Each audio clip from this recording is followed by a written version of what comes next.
Bien, pues muchas gracias. Buenos días a todas, a todos. Gracias a CEMEFI por la invitación para moderar este último panel sobre cómo contar historias con impacto. La dinámica que vamos a tener es que voy a darle la palabra a cada una de las personas panelistas para que haga una intervención de máximo 5 minutos y luego voy a ir lanzando algunas preguntas que no espero que contesten todas y todos, sino 2 o 3 personas por cada ronda para hacerlo lo más dinámico posible. Estamos en un panel en el que vamos a analizar si la presencia de las organizaciones de la sociedad civil en la agenda pública es suficiente, es escasa, es contraproducente, cómo hemos logrado o no posicionar los mensajes sobre el tipo de soluciones que damos a las problemáticas públicas y de qué forma construir mensajes y plantearlos en la agenda para sumar a la ciudadanía a lo que nosotros trabajamos, si es que ese es el objetivo, o cómo contar la historia de las soluciones que hacemos las organizaciones de la sociedad civil. Pero me gustaría, en vez de extenderme en la presentación del tema, poder escuchar a las personas panelistas y le doy la palabra a Santiago, por favor. Gracias, Adela. Bueno, antes que nada yo quisiera agradecer la invitación del CEMEFI a estar acá y compartir con ustedes. Como habrán visto en el programa, nuestra directora, la doctora Jacqueline Butcher, iba a acompañarnos el día de hoy, pero desgraciadamente no le fue posible. Pero yo les quiero platicar de, bueno, la pregunta detonadora de esta mesa. Una de las preguntas detonadoras es ¿de qué manera se tendrían que contar las historias para que los ciudadanos se sumen a la acción? Y lo que yo quería compartir con ustedes es, más allá de que nosotros tengamos alguna especie de conocimiento especial sobre cómo contar historias, es que nosotros nos dedicamos a hacer investigación sobre el sector y pues sabemos y creemos todos que estamos en un momento muy importante y coyuntural de la sociedad civil. Esto porque pues estamos frente a una administración que está viendo la sociedad civil de una manera distinta y prueba de eso es la famosa Circular 1, que seguramente muchos de ustedes habrán oído, pero me voy a permitir leerles el primer párrafo de la Circular 1 de la Presidencia, porque creo que es muy importante y seguramente muchos de ustedes no la han leído. Dice, como es del conocimiento público, hemos tomado la decisión de no transferir recursos del presupuesto a ninguna organización social, sindical, civil o del movimiento ciudadano, con el propósito de terminar en definitiva con la intermediación que ha originado discrecionalidad, opacidad y corrupción. Evidentemente, esto tiene unas consecuencias que estamos por ver. Ahora que cierra el año podremos hacer una contabilidad de cómo golpeó esto a las organizaciones y evidentemente es algo gravísimo. Pero en un segundo momento, esto es muy grave en torno a la confianza que se tiene sobre la sociedad civil, porque pues ya escucharon ustedes las palabras, ¿no? Entonces yo quería contarles que la última medición oficial que tenemos sobre la confianza en la sociedad civil, que es la ANCUP, y que la última fue en 2012 porque ya no se hace, teníamos una calificación sobre 10 de 5.2, apenas encima del gobierno y algunas otras instituciones que pues no nos gustaría mucho que nos compararan con ellas, ¿no? Hace poco el Universal sacó en marzo otra encuesta donde aparecía que el 60% de la población confía poco o nada en la sociedad civil. Y nosotros en el centro tuvimos la oportunidad este año de llevar a cabo el índice de sustentabilidad de la sociedad civil que realiza USAID, que se hace por primera vez para México, y les tenemos la primicia y la noticia de que dentro de las 7 dimensiones analizadas en este índice, la que sale por mucho la más dañada es la opinión pública. Entonces yo quisiera dar pie a la conversación aquí, tratando de sonar la alarma de que en realidad estamos en un momento muy muy importante y coyuntural para la sociedad civil y que tenemos que cobrar conciencia de que la comunicación de lo que hace la sociedad civil no es un accesorio. Es sumamente importante que entendamos que si no reaccionamos, si no compartimos con los ciudadanos, sobre todo los ciudadanos, porque son a los que tenemos que convencer de la importancia del trabajo de la sociedad civil, pues esta situación solamente se puede agravar. Entonces, con eso, si quieres, te dejo para que ahora sí los que saben de comunicación nos compartan. Muchas gracias, Santiago. Le cedo la palabra a Rogelio Blanco, por favor. Muchas gracias. Primero, también gracias por la invitación. Es un placer y un honor estar aquí con tan distinguidas personas, colegas, especialistas en la materia. Yo espero no verme tan técnico. Yo me dedico a liderar una firma de consultoría en comunicación. Nos encantan los tecnicismos y el argot de la disciplina. Estamos entre la mercadotecnia, la publicidad y bueno, pues las relaciones públicas también. Yo traigo otro dato, que es otro estudio que contrasta, que puede ser interesante con lo que empezaba compartiendo aquí Santiago. Hay un estudio anual que realizan otros colegas del sector que se llama el Trust Barometer. Este es el 2019. Y dentro de una de las preguntas que se les hacía a los encuestados a nivel internacional y con corte en México, en América Latina y en México, se les preguntaba a las personas encuestadas: ¿en quién o en qué confía usted que puede ser un elemento de cambio del entorno, de las condiciones de vida, de las condiciones sociales, de las condiciones económicas? Y los hallazgos me parecen súper interesantes. En primer lugar, las personas encuestadas confían en las empresas. Es más, los que más confían en las empresas son los colaboradores de las empresas. Es decir, las personas que son empleadas de una organización, de una compañía, dicen: mi organización es en quien más confío en que pueda ayudar a cambiar el entorno. Y ellos sintiéndose parte evidentemente de esa dinámica. La número dos, la organización número dos o el segundo ente sugerido por las personas son las ONGs. Las personas a nivel internacional, incluyendo el corte en México, incluyendo las personas encuestadas en México, confían en las organizaciones no gubernamentales. Después vienen los negocios, el gobierno y en último lugar los medios. Y fíjense, la base de todo esto tiene un principio bien interesante, muy simple. A mí, cuando me toca asesorar a mis clientes, suelo decirles que en términos de comunicación no se trata de inventar el hilo negro, sino de utilizar el sentido común, de ser eficientes. Últimamente se trata también de ser disruptores. Y la base de todos estos cuestionamientos, y inclusive de este ranqueo que hacen las personas, tiene que ver con la desconfianza.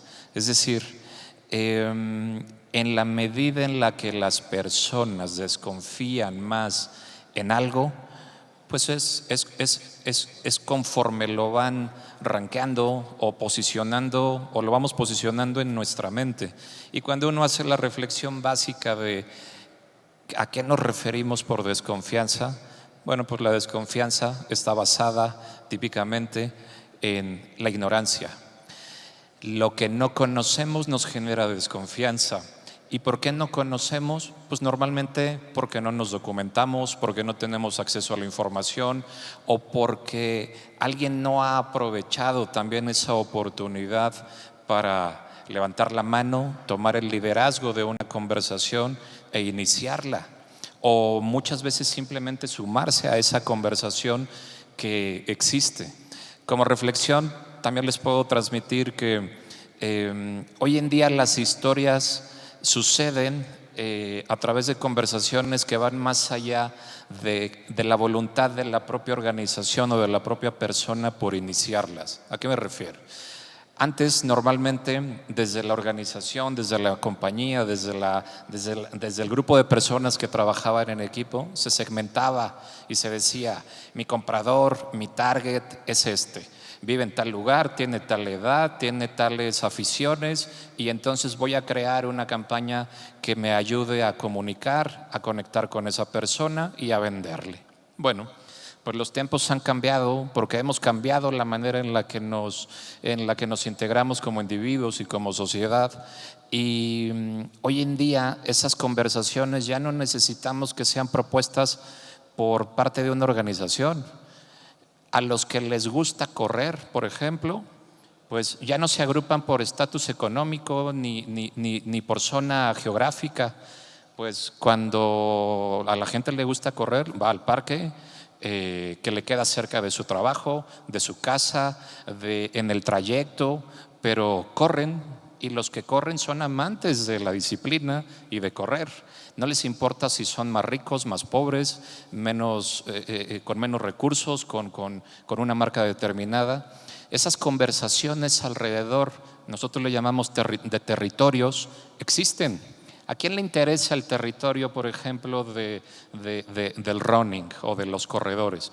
Pues a muchas empresas o a muchas organizaciones, pero ya no necesariamente son ellas quienes dictan cómo agrupar a las personas. Las personas tienen también poder y las organizaciones lo tienen que entender.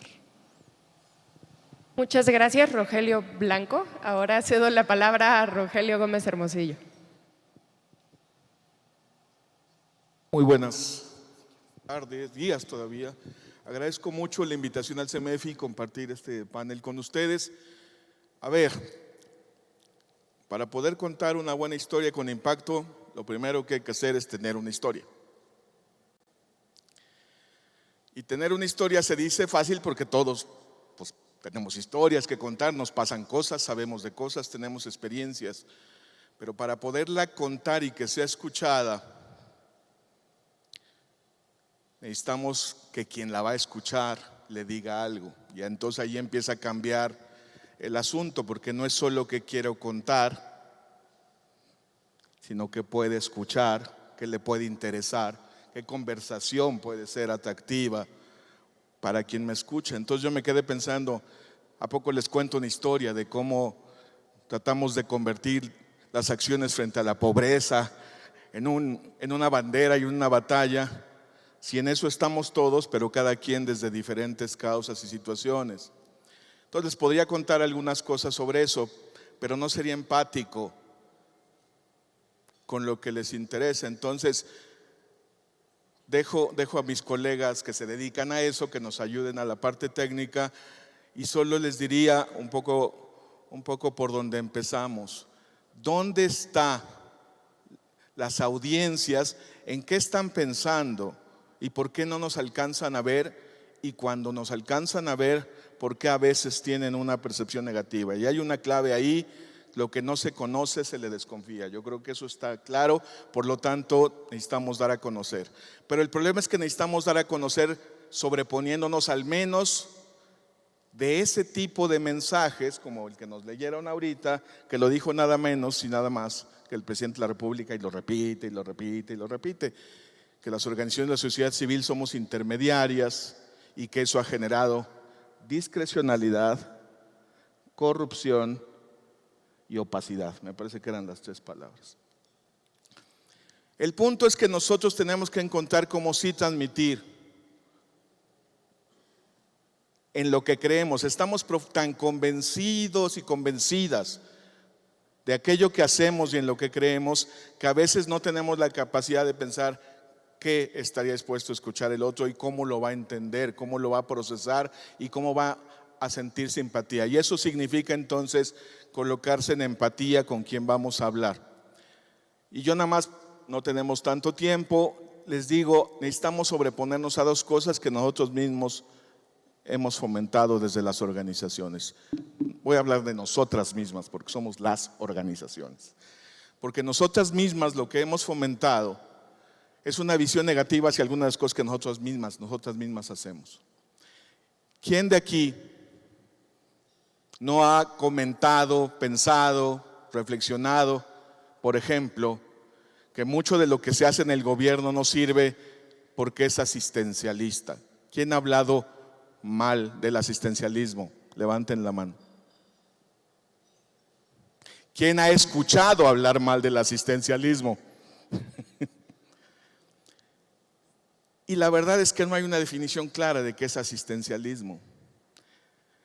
Por ejemplo, yo he escuchado muchas veces que dar transferencias monetarias para que los niños más pobres vayan a la escuela es asistencialismo. Y pues creo que no. Porque muchas veces eso es que nada más dan el dinero. Tenemos una manera de decirlo y de pensar que no está pensando en los objetivos, sino nos quedamos como en la forma. Y nosotras mismas, las organizaciones, estamos minando lo que hacemos, porque de entrada, y hay que decirlo muy claro, la asistencia social es legítima y en un país como México es totalmente válida. Por supuesto, también el desarrollo, la incidencia en políticas públicas, no estoy diciendo que solo eso, pero nosotros mismos no podemos minar en lo que hacemos y en lo que creemos, y tenemos que superar estas visiones.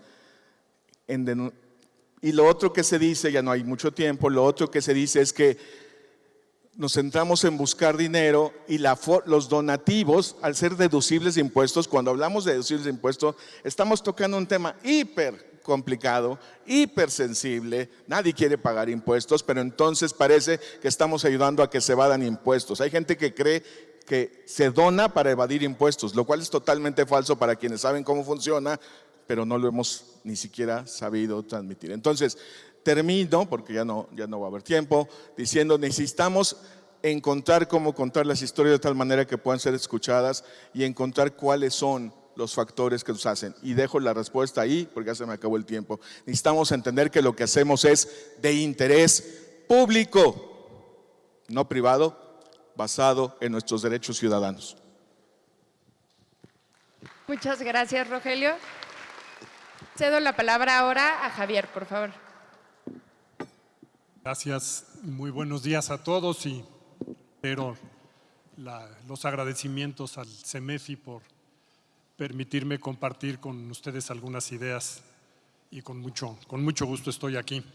Y les confieso que pues no soy comunicador ni experto en comunicación, ni necesariamente entiendo de manera profunda los temas críticos para que una comunicación pueda hacerse de manera eficaz, de manera eficiente.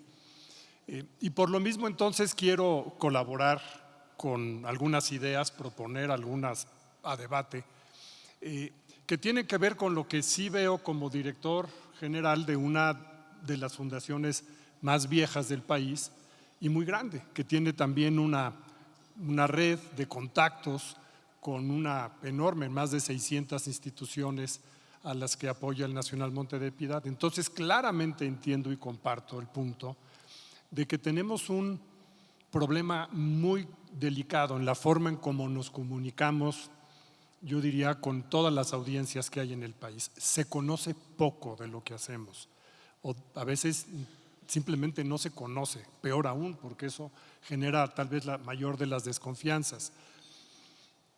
Y al menos en la institución que me toca, y no es la única, que gasta cantidades importantes al año, millones de pesos en publicidad, en medios masivos, en llevar a la red, y en incontables ocasiones lo que hacemos es, o quisiéramos hacerlo, seguramente lo hacemos mal, no lo hacemos bien, es sí platicar esas historias que debieran, en principio alguien podría pensar, hacer que pues muchas audiencias conocieran qué están haciendo estas instituciones, pero no está ocurriendo. Hay algo de fondo que nos está haciendo que esos mensajes o no lleguen o no se lean, o aún llegando simplemente como si fuera algo muy poroso, se van y no quedan en la cultura de todos los días, no quedan en el ideario de los ciudadanos. Yo creo que hay 2 o 3 cosas estructurales y quiero apuntar, bueno, seguramente hay más, pero quiero anotar 3 cosas que creo que como organizaciones de la sociedad civil nos está faltando. Uno es trabajar de manera verdaderamente colaborativa.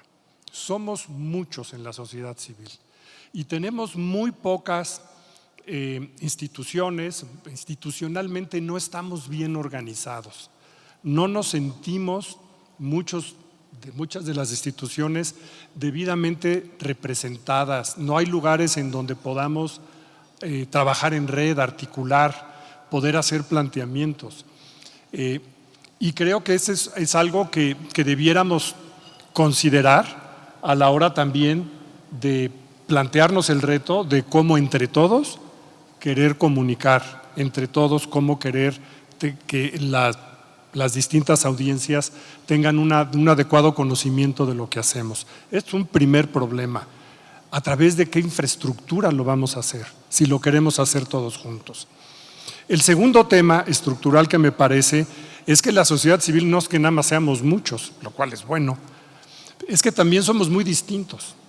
Y todo lo que quiere una organización, una fundación, una IAP o una AC, lo que quiere comunicar probablemente es muy distinto de lo que quiere comunicar otra. Y de hecho a veces hay mensajes que no es que sean opuestos, pero sí son totalmente divergentes, porque habrá quien le interese presentarse con una postura fuerte de contrabalance respecto de la autoridad, y hay quien quiera plantearse como alguien que desea trabajar junto con la autoridad para resolver un problema que a todos o que al menos a esa institución le atañe. ¿Y cómo combinar entonces esto? ¿Cómo hacer que como gremio, si nos pudiéramos decir así, organizaciones de la sociedad civil organizada, cómo transmitir mensajes cuando los mensajes son tan disímbolos? Y luego, peor aún, las audiencias. ¿A quién le queremos hablar? ¿Le queremos hablar al ciudadano? ¿Le queremos hablar a la academia? ¿Queremos que los medios de comunicación nos entiendan? ¿Queremos que las autoridades en sus distintos niveles conozcan lo que hacemos? Imaginen esa gran complejidad. Noten, y reitero estos 3 puntos estructurales. Carecemos de una verdadera asociacionismo, si me permiten la palabra, de una infraestructura que claramente vemos en el lado político, en el gobierno, en el mercado. Las empresas se asocian extraordinariamente bien por temas genéricos y por temas muy específicos. Y eso no se ve en la sociedad civil. Ahí tenemos un problema de fondo que tal vez al abordar el tema de la comunicación nos dé una excusa para empezar a crearlo. El segundo tema, sin duda, es de la diferencia tan radical que hay entre organizaciones, y la otra es la cantidad de audiencias. Ahora, ¿cómo construir mensajes eficaces? Será seguramente un reto. Muchas gracias, Javier. Y ahora, su nombre es Eduardo, pero prefiero decirle Spooky para ponerle un poco de ánimo y diversión al panel. Adelante, Spooky, por favor. Gracias. Hola. Igual, muchas gracias por invitarme. Sin duda es el tema que a mí más me interesa. Vida y personalmente, tengo una agencia de publicidad desde hace 18 años. Sin querer, hemos ido volviendo una agencia aparentemente de bien público, pero no lo somos. Pero es que sí somos, ya éramos sin que nos diéramos cuenta. Nos interesa mucho eso. Nosotros abríamos la presentación de la agencia diciendo: si Emiliano Zapata viviera, pediría aire y libertad. Nos parece que las batallas de hoy se pelean en los medios de comunicación con ideas, con palabras, con buenos conceptos que puedan tocar el corazón de la gente, que puedan transformar una realidad a través del conocimiento. A mí hay una cosa que siempre me ha llamado mucho la atención, que es cómo legitimamos el poder. Imagínense esa historia. Algún día, hace muchos años, habían 100 personas, en armonía, conviviendo, a todos les iba bien, todos más o menos tenían un intercambio justo. Cada quien hacía lo mejor que podía desde lo mejor que tenía, porque nuestra acción, nuestro trabajo, nuestra acción social es la manera en la que nosotros le regalamos al mundo nuestro poder personal. Entonces, cada quien en esta forma social hacía lo que mejor podía para todos los demás, todos estaban bien contentos. De esos 100, un día, uno agarra y dice, uno de estos se aísla de los otros 99. A partir de hoy, yo tengo el poder. Y suena ridículo, pero lo ridículo es que 99 dijeron, órale, sí va. Y se pasan toda la vida legitimando el poder de ese, queriéndolo. cuando lo más sensato era decirle, amigo, quédate con tu poder, con ese poder que crees que tienes, y nosotros 99 vamos a seguir teniendo una comunidad que funciona. Me parece que muchas cosas de las que suceden están hechas para legitimar el poder, para pelear por ese poder. Y lo que tenemos que hacer es dejar de pelear en esa dirección, por el poder. Tenemos que empezar a empoderar, a recuperar el poder personal que tenemos nosotros, el poder social, el poder de grupo. Al sistema le conviene la inmovilidad sobre cualquier otra cosa. Hay que agitar el agua, ¿sí? En la inmovilidad nada cambia, ¿sí? En la búsqueda de legitimar un poder queriendo tenerlo ahora yo, nada cambia, ¿sí? Cuando los mensajes lo que hacen es levantar tantito la mano, ¿sí? Pero no quieren transformar algo profundamente, solo legitimamos el poder. ¿Qué tenemos que hacer? Pensar verdaderamente en lo profundo, qué mensaje es capaz de tocar el corazón de las personas, alimentarlo y devolverle ese poder de ser humano, ¿sí? Que lo va a llevar a hacer lo mejor que puede con su ser, con su persona. Yo tengo una imagen que nosotros trabajamos con Fundación Cinépolis hace como 8 o 9 años, muchas. Y un día fuimos a una jornada y estaban operando las cataratas de los señores y nosotros estábamos adentro del consultorio con una cámara. Estamos en Tlaya, que está dentro en la tierra. Abre la puerta la persona que dejaba entrar a los viejitos, tener sus opciones. Y un viejito, descalzo, sombrero, se ve que, vaya, hay casos increíbles de cómo llega la gente ahí. Y le decimos al señor, señor, pase por favor. Queda en la puertita. Señor, pase. Queda en la puertita. Le preguntamos, señor, ¿habla español? Porque hay mucha gente que habla lengua. Dice, sí hablo español. Señor, pase. Y tuvimos que ir a la puerta a darle la mano y acompañarlo a que pasara. Y no era porque no viera, era porque no concebía la posibilidad de pasar. Y es terrible decir esto que voy a decir. Yo a mi perrito le chiflo y le digo, shh, vente, Sasita, pásale. Y pasa. ¿Sí? ¿Por qué? Sí, perdón. Porque a mi perrita le doy cariño. Mi perrita tiene una dinámica que la despierta. La gente tiene una dinámica que la tiene dormida, ¿sí? Por eso el señor no pasa. Ahora imagínense si a ese señor le pides que vaya a votar. Ahora imagínate si a ese señor le pides su credencial de elector para que tome una decisión política o una decisión social o que defienda un derecho de ser humano. El señor no pasa por la puerta. Tenemos que hacer que esa gente no nada más pase por la puerta, logre volver a conectar con su poder. Y la única manera que yo veo es a través de los mensajes que tenemos en las manos, ¿sí? En los medios de comunicación, en uno a uno, y lo que ustedes hacen sin duda con cada uno de los trabajos que hacen. Muchas gracias, Eduardo.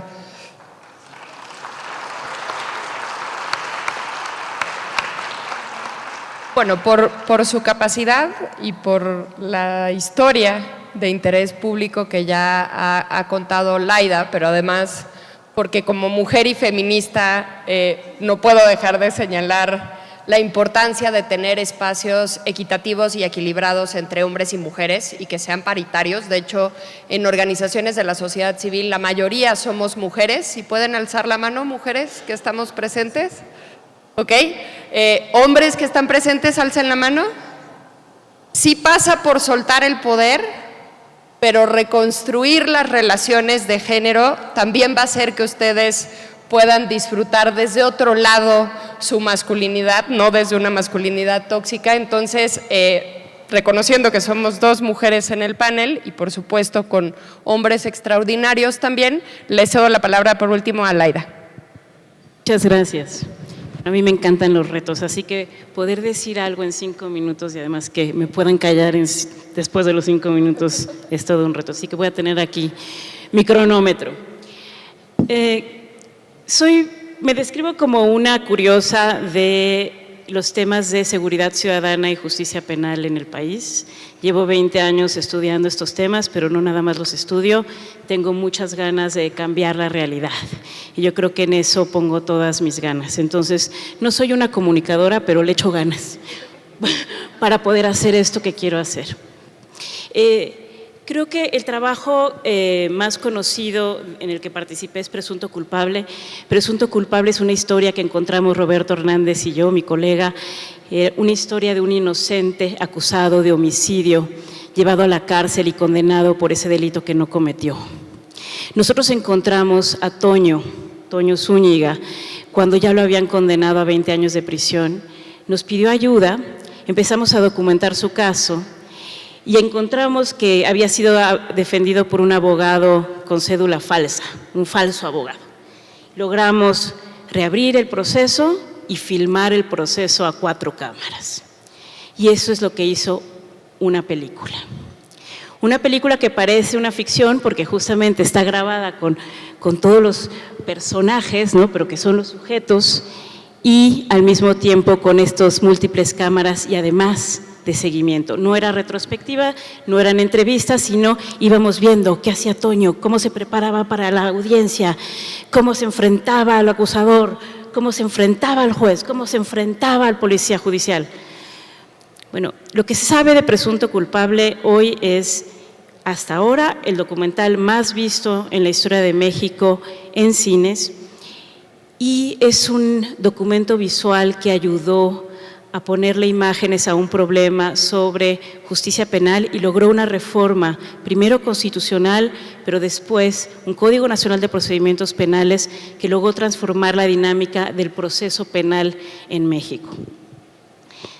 Y con el tiempo que me queda, a mí me gustaría contarles qué pasó detrás de las cámaras. Detrás de las cámaras primero encontramos a 2 mujeres increíbles que se llaman Marta Sosa y Giselle Ibarra, y cuando vieron el trabajo que estábamos haciendo Roberto y yo, nos dijeron, esto tiene que ser una película. Y entonces nos dijeron, se prohíbe de ahora en adelante decir que tienen un video. No reparten DVDs gratuitamente a nadie. No se lo muestran a nadie que lo puede copiar. Ustedes van a ir al cine y dicen, ¡ay! Te cae. Sí, en las productoras de Amores Perros, ¿no? Claro, tiene que verse. Bueno, pues ok, vamos. Entonces, seguimos el rollo, lo terminamos como película gracias a una beca de Ambulante que también nos ayudó muchísimo, y nos fuimos a Morelia, al Festival de Morelia. Y el primer día de exhibición nuestra sala estaba llena y no lo podíamos creer. Al final termina la película, hay aplausos y una persona se para muy seria, toma el micrófono y dice, esta película la tiene que ver todo México. Bravo, sí. Y nosotros, qué padre. Y a la salida, oye, muchas gracias. ¿Cómo te llamas? No, pues Alejandro Ramírez, dueño de Cinépolis. Pues ya la hicimos. Entonces venían detrás de nosotros los distribuidores de Fox, de Universal, y decían, nosotros la distribuimos.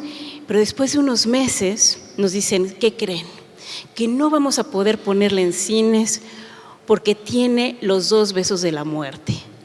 No, pues ¿cuáles son esos? Es mexicana y es documental. Nadie va a ir al cine. Entonces, mis números no me salen y yo no los puedo poner. No, pues ya desesperados, dijimos, lo ponemos en YouTube gratis, ¿no? Y de repente se volvió a acercar a Alejandro Ramírez y dijo, no, yo los voy a distribuir. Cinépolis lo va a distribuir. Nunca había sido distribuidor. El distribuidor es el intermediario entre la persona que tiene la película y el cine. Y él dijo, no, yo voy a hacer que esto se vea. Y para que no se me alebresten los distribuidores, voy a donar todo el fee de distribución, es decir, las ganancias, el fee que se cobra por distribuir, se lo voy a donar a una organización. ¿Cuánto tiempo me queda? Es que ya se paró mi reloj, 2 minutos. Entonces, bueno, pues lo hizo. Y logró convocar a muchos talentos, agencias de publicidad, a publicistas a lugares que donaban los espacios de publicidad, y entonces nos hizo un póster. No, que no se vea como documental, que se vea como ficción de Hollywood, ¿no? Camiones, los espectaculares en los camiones que van de Reforma, todo Reforma estaban. Nos puso en los cortos en Megamente y Harry Potter. Entonces decía, no, pues ya viene la super película. Y les puso además la garantía Cinépolis, de eso de que te devuelven tu dinero si no te gusta la película. Bueno, pues nos fue increíble.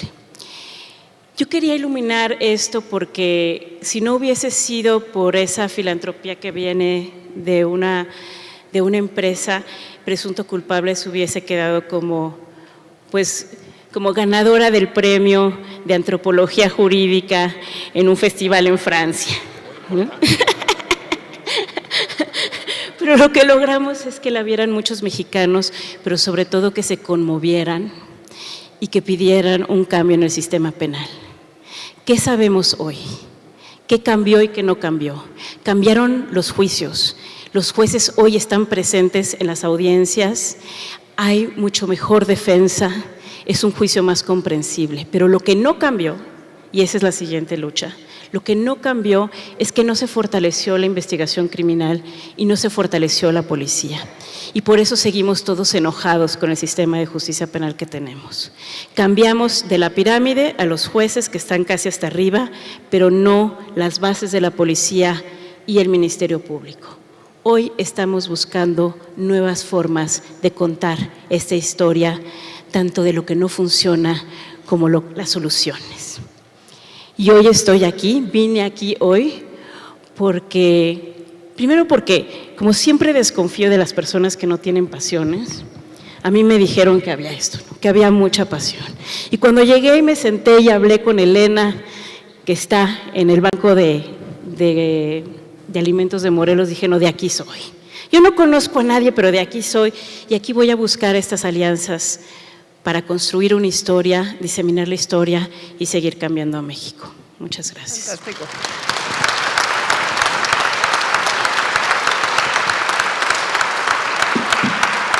Muchísimas gracias, Laira. Bueno, yo soy parte de una organización de la sociedad civil y respeto profundamente el trabajo de cada una de nosotras, pero me parece que no estaríamos honrando ese trabajo si no nos hacemos las preguntas difíciles, si no atendemos a esa alarma que sonó Santiago y que suena varias veces desde Palacio Nacional, pero que resuena entre la ciudadanía por alguna razón. Y empiezo a soltar algunas preguntas y les pido a quienes están en el panel que me digan quién quiere contestar algunas de ellas. Voy a hacer como ciertos bloques para hacerlo un poco más ágil. ¿Es solo desconocimiento de lo que hacemos las organizaciones de la sociedad civil? O al menos en algunos casos son malas experiencias con las organizaciones. ¿Es que no nos conocen o que a quienes conocieron, que por supuesto no representan la diversidad y pluralidad de las organizaciones de la sociedad civil, defraudaron esa confianza? ¿Qué le falta o qué le sobra a la forma en la que comunicamos las organizaciones de la sociedad civil lo que hacemos? ¿Y quién debería de sumarse a quién? ¿La ciudadanía debería de sumarse al trabajo que hacemos las organizaciones de la sociedad civil o es al revés? Las organizaciones deberíamos de sumarnos y aliarnos con las personas y las comunidades que están en los territorios trabajando para resolver las problemáticas sociales. ¿Quién le entra?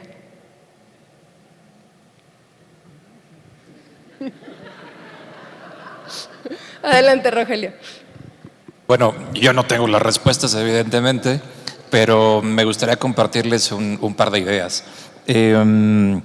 La primera idea tiene que ver con, esto aplica no solamente a las organizaciones de la sociedad civil, sino a cualquier tipo de organización o persona interesada en tener algún tipo de vinculación con alguien más. Y es, hoy alguien está contando sus historias, hoy alguien está hablando acerca de los temas en los que seguramente cada uno de ustedes o de nosotros participamos, sea el tema que sea. La reflexión debería de partir respecto a, ¿quieren que alguien más cuente su propia historia? Por un lado, como primera idea.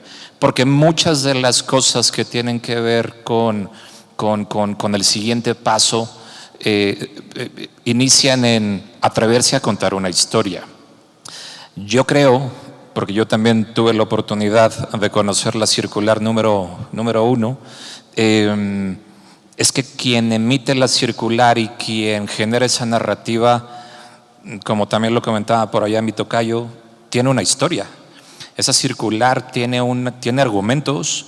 Si le preguntan por qué, cómo, cuándo y dónde, tiene un sustento. Nos puede gustar o no esa narrativa, pero quien promueve la narrativa tiene argumentos para sostener esa narrativa. Y entonces, ¿en dónde se están agrupando? ¿Cómo se están agrupando? Están las organizaciones malas y están las organizaciones buenas, porque hoy alguien más está contando esa historia. Más allá de que puedan tener o no datos, razón o circunstancias que avalen esas narrativas, lo cierto es que hoy alguien se ha adelantado, además con muchos recursos, con mucha vocalidad, a liderar ese tipo de conversaciones. ¿Qué es lo que las organizaciones de la sociedad civil tienen que hacer al respecto? Técnicamente, por los que nos dedicamos a una rama de la comunicación, sabemos cómo construir una historia. Lo que les puedo decir es que la narrativa y las historias que nos están contando ese tipo de emisores están muy bien hechas. Más. Yo le entro con lo poco que le entiendo a estas cosas de comunicación, pero a tu pregunta de si es desconocimiento o mala experiencia, yo me apunto más al lado del desconocimiento. Yo creo, confío, lo sé, lo vivo, de que sí hay millones de mexicanos que están de alguna manera tocados por una organización de la sociedad civil que les da un beneficio, que les ayuda a materializar un derecho humano. Me consta, lo veo todos los días. Y no dudo que haya algunos de ellos que por alguna razón hayan tenido malas experiencias, pero creo que sería minoría. Lo que sí creo es que no hemos tenido a lo mejor esa pasión, ese gusto, ese estilo de poner ¿cómo decirlo?, de hacerle ver al beneficiario que está siendo en parte asistido o que lo estamos apoyando en algo a través de asociaciones, a través de una institución, de una organización. Y mucho menos le hacemos ver, y sería muy complicado hacerle ver, que esto es parte de otra cosa más grande que se llama sociedad civil organizada. Yo creo que es ahí donde se rompe y se fragmenta todo. Porque probablemente, a lo mejor en cualquier comunidad aislada que conocemos, y aquí están las organizaciones que trabajan con ellos, a estos beneficiarios les preguntan si están agradecidos y le dan el nombre de una persona que es quien está trabajando en esas, claramente hasta con lágrimas te muestran el agradecimiento, pero no están en capacidad de generalizar y poder ante una encuesta o eventualmente de poder hablar en sus comunidades respecto de la importancia de la sociedad civil. Creo que hay un desconocimiento y una ruptura brutal, que es la que tenemos que atender. Gracias, Javier. Adelante. Es que es profundísimo, creo que sobre todo lo segundo que preguntaste, de quién se tiene que acercar a quién, porque es que es tan profundo como que los que están del otro lado están demasiado desprovistos de recursos. O sea, cuando una asociación de la sociedad civil se acerca a una comunidad de este tipo, es porque ubica a la comunidad, sabe las necesidades que tiene, sabe los problemas que tiene, sabe desde su operación, sabe qué tiene que ir a resolver. Los chicos que están ahí no entienden nada más que no tienen oportunidades ni para salir de su pueblo, ¿sí? Entonces, me parecería que una demanda de acción de parte de la sociedad civil, de esa parte de la sociedad civil, es muy difícil esperarla, porque de verdad viven en unas condiciones que los tienen en una condición muy desfavorable. Yo sí creo que la transformación de un país viene hoy, de un país como México, no viene del gobierno, no tenemos superhéroes, ¿sí? Viene de la suma de la sociedad civil, sí, y las empresas y las asociaciones que quieren transformar algo con conocimiento de causa.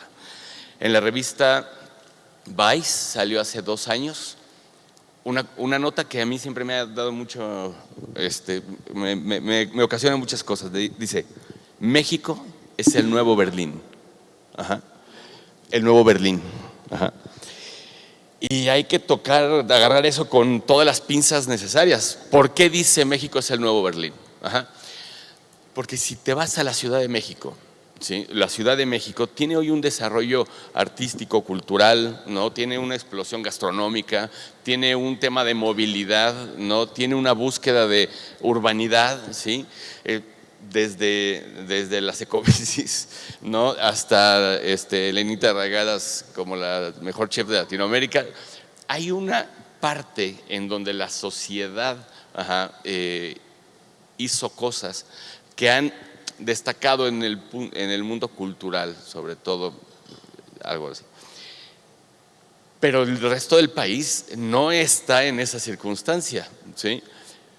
Me parece que yo tomaría eso como un buen ejemplo de lo que pasa cuando las personas se proponen hacer algo, y cuando las personas encuentran los recursos para hacer algo.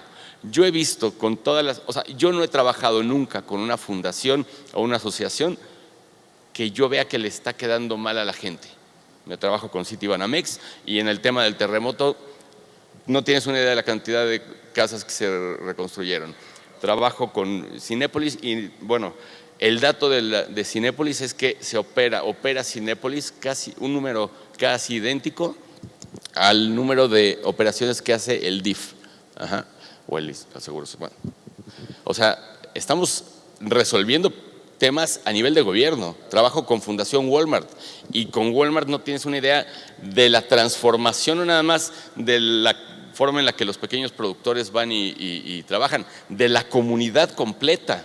Yo veo que sucede, ¿sí? Si no, no estaría con ellos, ¿sí? Me parece que lo que se necesita es que esas empresas y más gente hagan más cosas, porque ese volumen es lo que va a empezar a transformar la sociedad. No veo otra salida, yo no veo otra manera en la que el país salga adelante si no es con esa mancuerna. Gracias, Eduardo.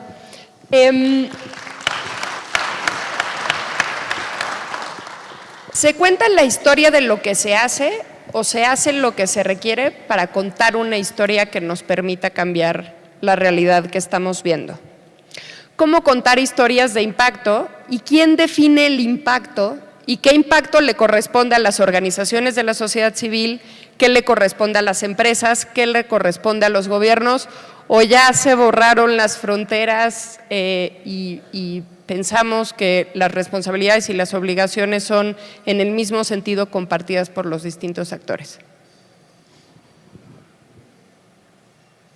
El impacto lo defines tú como un objetivo. O sea, de esa pregunta, tú defines cuando vas a arrancar un proyecto cuál es el impacto que quieres lograr, si es un impacto social. Pero el impacto es distinto desde la perspectiva de las organizaciones y desde la perspectiva de las personas y comunidades con las que trabajan, ¿no? Entonces, creo que es relevante hacernos la pregunta de quién lo define, además de la organización, que por supuesto que tiene un objetivo y un por qué va a hacer lo que quiera hacer, pero quienes están en el territorio identifican que efectivamente se cumplió lo que la organización buscaba, o en qué casos sí, en qué casos no, les preguntamos de qué forma obtenemos su opinión, ¿no? Cómo incorporamos los saberes de las comunidades y de las personas que están en el territorio en definir cuál es el impacto y cuál es el objetivo del proyecto. Una compañía no tiene la obligación de ir a operar cataratas. Cinépolis no tiene la obligación, ¿sí? Lo que tiene que ser una compañía cuando quiere entrar en un tema social tiene que fijarse en un par de cosas. La primera es, ¿qué puede hacer? ¿Con qué sí se puede comprometer? La segunda es si esto es relevante o no para lo que hace, ¿sí? O sea, ¿es relevante que Cinépolis opere cataratas? Sí, ¿sí? ¿Por qué? Pues porque la gente va, los ojos son una cosa muy importante y pueden hacerlo. Y han articulado algo para hacerlo. ¿Walmart es relevante que haga un programa de apoyo a los pequeños productores? Sí, porque tiene toda una cadena, ¿sí? Porque puede ayudarles desde la productividad hasta la comercialización. Las compañías tienen que encontrar en dónde son fuertes para poder ir a hacer lo mejor que pueden. Ahora, ya la evaluación de eso tiene que ver con los objetivos que se pongan. Ya, gracias. Y creo que tocas un punto central porque precisamente ahora se está discutiendo cuál es la responsabilidad social de las empresas y desde dónde se entiende esa responsabilidad social, que está, digamos, perdiendo relevancia la visión más tradicional, filantrópica, voluntarista de lo que hacen las empresas, para empezar a pensar que las empresas tienen también responsabilidades en materia de derechos humanos y que deben de alinearse con esos estándares. Le voy a echar la bolita a Rogelio Gómez Hermosillo porque él también habló de impacto y responsabilidades. Sí, yo creo que justo tener una historia se dice rápido, y todas las preguntas que nos estás haciendo a todas las organizaciones que estamos aquí es muy importante. A ver, tenemos que estar seguras que lo que producimos realmente es un bien público, es algo que tiene valor social. No es solo hacer el bien, porque hacer el bien se asocia con una visión cultural medio religiosa de hacer el bien sin mirar a quién. Luego se puede asociar con otra cosa más religiosa todavía, que es que tu mano izquierda no sepa lo que hace tu mano derecha, que está bien como actitud moral, yo soy creyente, pero las organizaciones estamos obligadas a comunicar lo que hacemos en un acto hasta de rendición de cuentas. Entonces, el punto, me parece, es estar seguras como organizaciones que estamos produciendo valor social, que ese valor social genera bienes públicos, y yo diría, para empezar a avanzar en una plataforma común de comunicación, que no es un lugar, que no es una marca, que no es un sello, sino que creo que debe ser un tipo de narrativa, tenemos que avanzar a entender cómo estamos haciendo vigentes los derechos.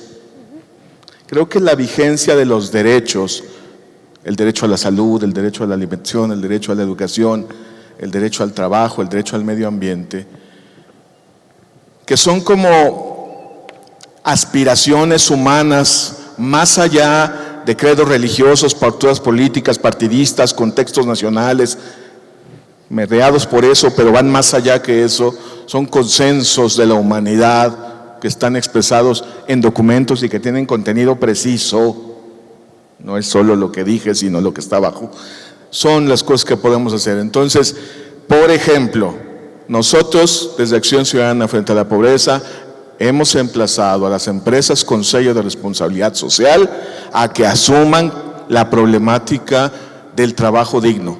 Los datos muestran que la mitad de la gente no tiene lo suficiente para adquirir la canasta básica, la gente empleada, la gente con trabajo de alguien, empleada por alguien, y que el 80% no cumple con las mínimas condiciones de trabajo digno, básicas.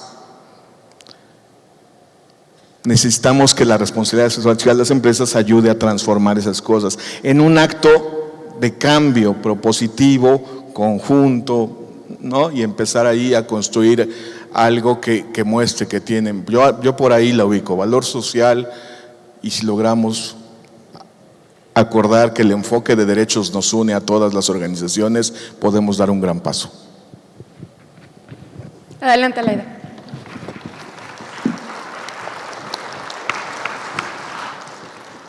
Para mí, ¿qué historia contar si la de los que padecen el problema, historia de uno? Yo creo que hay que contar ambas. Creo que lo único que nos mueve a la acción son las historias, son las emociones, de hecho, y las entendemos con una unidad de análisis que es la persona. O sea, si nos dicen, no, es que la crisis del plástico en el océano, hay tantas toneladas, no, eso no lo recordamos. Y mira que yo creo que la única religión que tengo es la estadística. O sea, creo tanto en ella y para el diagnóstico me parece como un lugar obligado, o sea, indispensable, no puede ser de otra forma, pero ni siquiera yo recuerdo los datos de los indicadores de mi interés. Si el porcentaje cambió de 50 a 52 o a 62, yo sé que fue positivo, pero no recuerdo bien el dato, pero sí recuerdo las historias, y recuerdo las historias de las personas que padecen el problema, pero también de aquellos que hacen todo lo posible por cambiarlo. Y ahorita estoy como muy enfocada en eso. Si Presunto Culpable fue un retrato de una problemática a través de una historia que conmovía, a mí ahora me gustaría conmover a través de quienes hacen las soluciones. Y sí he encontrado a personas maravillosas. O sea, les puedo decir, estamos haciendo unos documentos visuales con personas que hacen reforma de la policía. Es la presidenta municipal de Escobedo, Nuevo León, que no es el municipio más rico de México, y entonces ya le puso cámaras en las solapas a todos los policías, duran 12 horas el pietaje, no se calientan en las temperaturas ahí de Escobedo, y eso ha sido una forma de controlar corrupción, pero también de proteger a la policía de un montón de abuso que ellos viven. Esa es una respuesta muy concreta, pero la ves en una mujer que ha sufrido 14 atentados, ha sido 3 veces presidenta municipal y de repente dice, aquí la policía es lo que hay que proteger y las mujeres policías les voy a poner un lactario y tienen guarderías 24 horas porque las policías trabajan 24 horas y eso a mí me emociona muchísimo. Entonces, podemos contar las dos historias, pero creo que hay que contarlos a nivel de la persona y sobre todo de las pasiones y las emociones.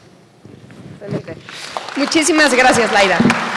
Bueno, recapitulando algunas de las ideas clave que hemos tenido en este panel y agradeciendo su paciencia y su disposición a entrarle a estas preguntas, se ha cuestionado quién tiene el poder y en dónde está y dónde debería de estar.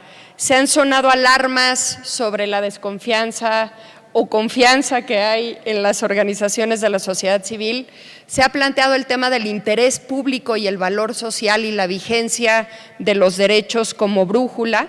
Se mencionó la pluralidad y también la diversidad y la divergencia de posturas y posiciones entre organizaciones de la sociedad civil, que yo creo que es una de nuestras principales riquezas y fortalezas, pero también cómo hacer planteamientos comunes desde el asociacionismo.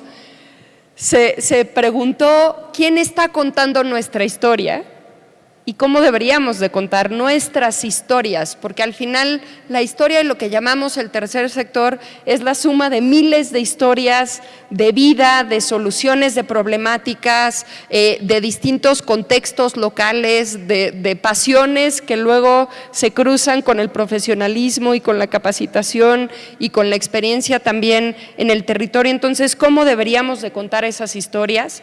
¿Cómo crear alianzas entre organizaciones de la sociedad civil con empresas que empiezan a asumir desde otro lado su responsabilidad social? ¿Cómo dialogar con las autoridades, pero al mismo tiempo exigir que se cumpla con su función? En fin, cómo verlo desde una lógica de acción pública y también cómo aliarnos como organizaciones de la sociedad civil con quienes están en el territorio, con las personas y con las comunidades que quizás pueden estar en una condición de discriminación, de vulnerabilidad, de marginación, pero que tienen experiencias y saberes que también nos enriquecen a las organizaciones, que también enriquecen la discusión pública y que vale la pena aprender a escuchar.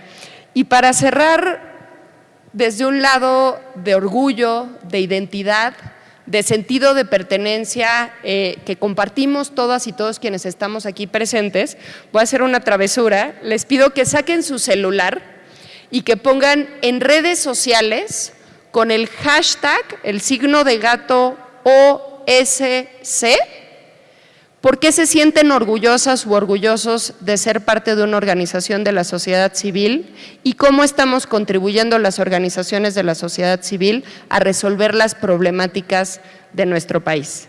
Agradeciendo nuevamente la invitación de CEMEFI y a ustedes como panelistas, con este ejercicio participativo, lo más rápido que puedan, cerramos este panel. Muchas gracias.